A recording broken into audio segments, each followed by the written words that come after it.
I was like very suicidal, like as a kid. Like I really thought about like that things would just be better if I just wasn't here. And I would pray a lot that if God would just let me like go to sleep and not wake up. I would pray like every night.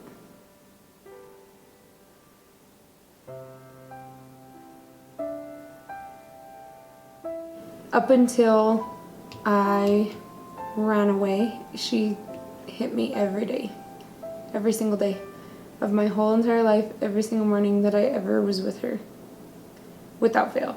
Not like, you know, a little slap, like it was like, you know, she was punching my arms, slapping me across the face, pushing me off across the bed, and it even went as far as times to where she would like keep me home from school. She had the day off and I pretty much had this go on like all day. And I know how I felt, and I know that there has to be a reason that I was able to survive all those things a lot of the time alone and never able to tell anybody and trying to pretend it was okay and hiding, you know, why are your eyes so red? Oh, like you know, just making up excuses at school. I remember one time telling them I was making my mom a sandwich for work and I cut onions because I had been crying so hard my eyes were almost swollen. But I also know that there's something bigger for me to do. Had Alfonso when I was young. I was 17 and I was a junior.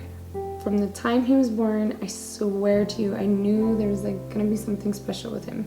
He's really, really a smart kid, and I know that I feel like I just knew he was gonna be somebody. When he was like, I just knew, like I was like, he's gonna be somebody.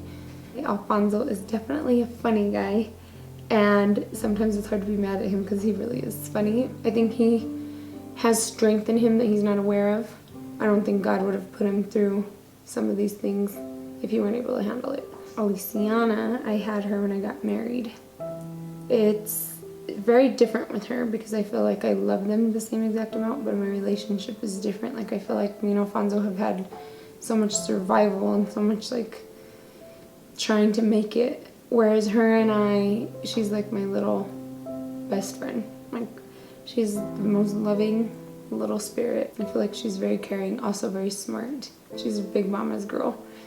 She definitely can't go too long without her mom. I feel like I'm really lucky as a mom. Like I think I'm really lucky. What's hard is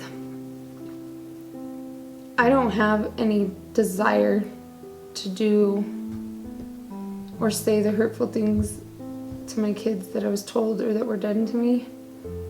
It makes me think like, okay, if someone was doing that to my kids, how I would feel, and I think that would feel worse than what I actually went through.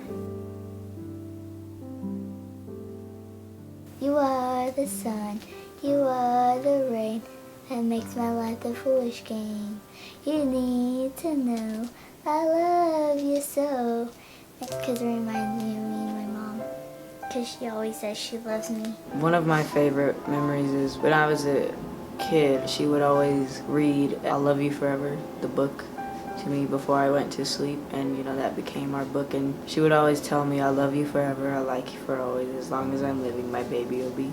As long as they felt that security of knowing, for one, I'll always be here, for two, I'll always love them, and that for three, I always tried. I think that would be my success so far, and hopefully the success I have throughout parenting them.